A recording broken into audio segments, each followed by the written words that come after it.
So for anyone that has watched Callie in the past, do you remember the relationship that she had with Alex? I remember that she would get close to certain moderators, and she got especially close to Alex. But I remember that I thought that Alex would give her information that didn't help her mental state. I just felt like if you were a real friend and you see that your friend is becoming more and more unhinged, wouldn't you stop giving her information or things to get her more riled up? Like, why would you keep feeding her information that would continue to upset her? And I felt like also that, like, I didn't think that Callie saw everything. Like, how could one person see everything that people are saying about her? And I just felt like Alex was a bad influence on Callie, to be honest, because I remember her member streams when they had got leaked. I didn't have a subscription, but I remember when her membership streams got leaked, you would see Alex in the chat just egging Callie on. And it's bad enough that she's going through a breakup, but I remember it was one part where Callie said that she would, out of everybody, the person that she would want to give a chance to or that she would forgive or want to talk to was Shane. And I felt like that was like a glimpse of how she really felt, because I also thought that was a large part of the reason why she stayed in Massachusetts, was because she thought that maybe her and Shane could rekindle something. But like, I felt like once she got so far in her streams about expressing how she felt about the breakup and, you know, divulging like personal information about their relationship, like going after his aunt, so Shane had an aunt, or has an aunt, that she would frequent in like other chats. And I don't know if Callie saw that or Alex told her, but basically I remember there was a stream where she was like, yeah, we have a snake. Callie was like, we have a snake in our midst. And I guess she didn't like the fact that she thought that Shane's aunt was going back and telling Shane what she was saying on her member streams. And which if you're broken up, like, you know, it isn't like too far out of a idea that maybe Shane himself was watching her member streams because he wanted, since maybe they weren't communicating on their own, that maybe he would get an idea of how she really felt. And I just remember Callie becoming more and more unhinged, to the point where because I remember she was complaining that Shane's stuff was still at her apartment, or their shared apartment, now her apartment. She complained that his stuff was still there, and so after she complained, he actually came and got his stuff, and they had like a little bit of an exchange, but she got really, really upset. So basically, like, when the exchange happened, she didn't say what she wanted to say to him back, but like, she got on stream and on her membership stream and got really, really upset and went over like what she could have said to him. So I don't know if you know anything about like unhealthy friendships.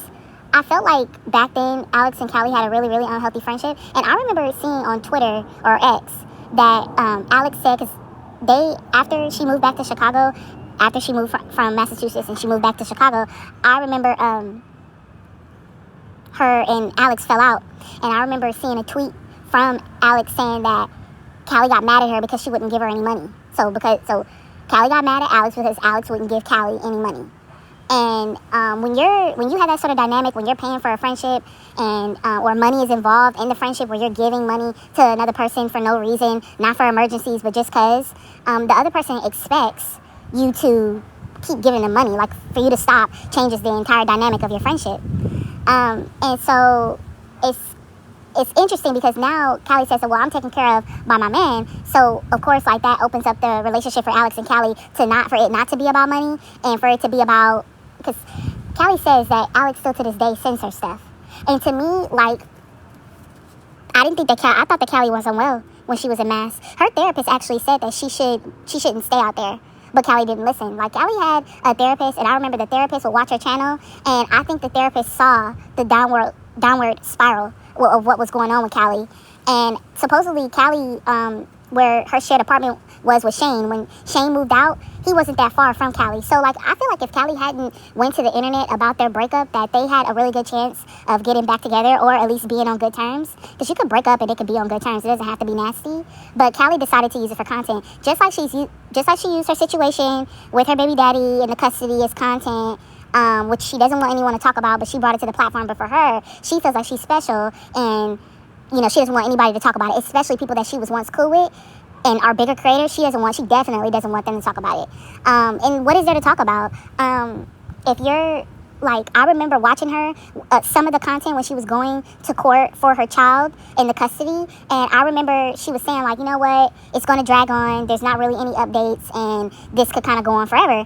I remember she would even update her audience when she would drop off her son or pick up her son. She would update them, and the stream that, the controversial stream of her saying no more puppy for me, where Callie alludes to not fighting for her rights as a parent because she doesn't want to deal with her ex, though she says that, well, that's just how I felt at the time and I had a right to vent. It's not, if you were venting, how would the audience know? How would another creator know? They're just going off of what you say, like you don't want to fight for your rights, right? So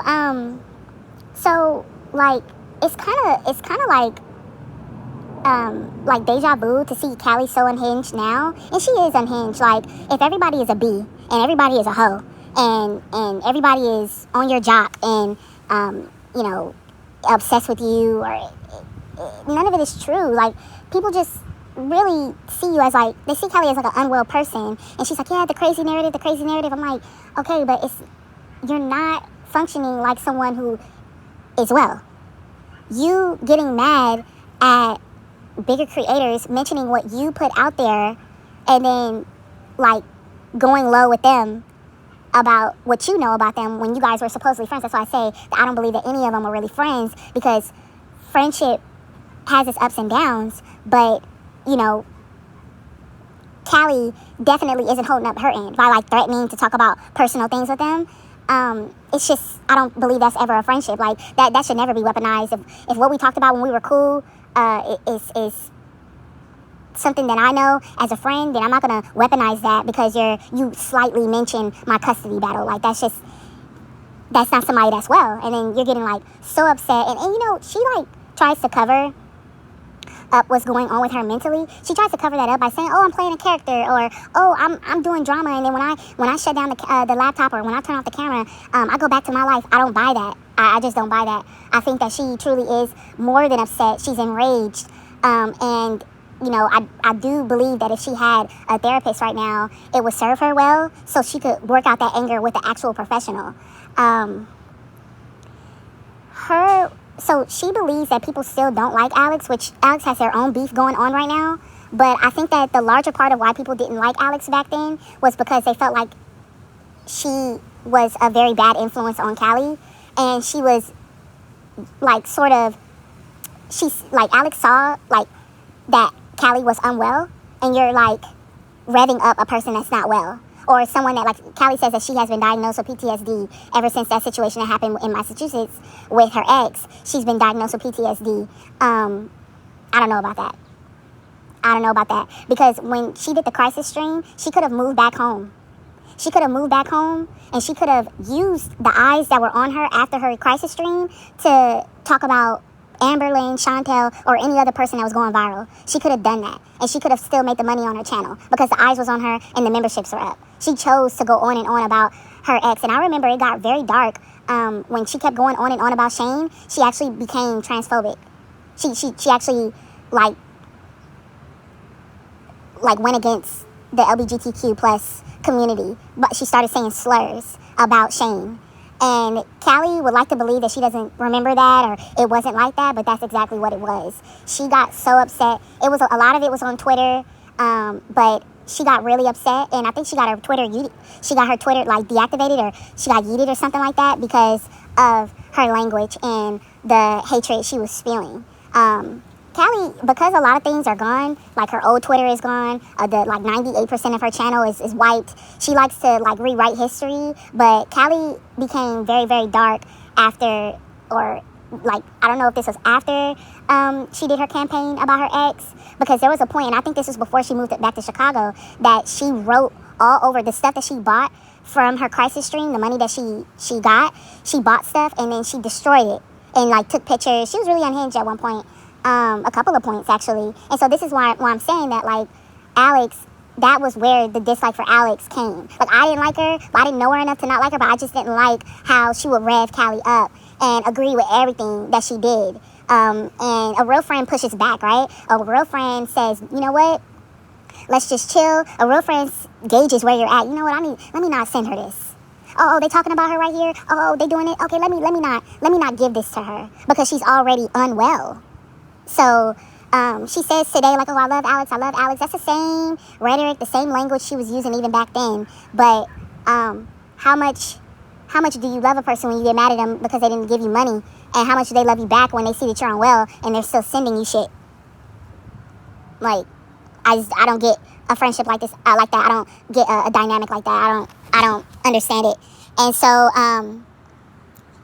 it's a funny thing. She says in mass, like, the only people that had my back was Alex and Massam. Well, the Free Spirits had your back until they couldn't, until they became targets because of Callie. Callie, just like she's doing right now, if your members were doxxed at one time, they were doxxed, people came after them, she constantly puts her chat and her members at risk for her to do whatever she wants to do. And she says, oh, I would never risk you guys again, the Free Spirits, I would never turn on you again, because at one point she did turn on her audience. She says, well, I didn't know who was who and I got confused. No, you blame everybody at that time, including your audience, about where you were and what you went through, when at the end of the day, if you went through a breakup, that could have been something private.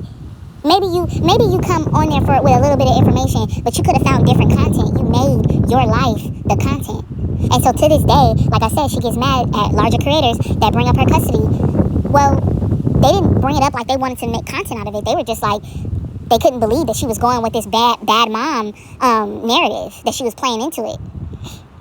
And then, like, even in her stream today, she was like, yes, Zachary, if you bring up my child again, bring up my custody again, and she's like, and I'm going to talk about your breakup, the breakup you had a really hard time with. And I'm like, wow, I wouldn't want to be her friend, because she will weaponize every personal thing that I would open up to her about. She will weaponize that if she got mad, or if we fell out, and I mentioned her slightly.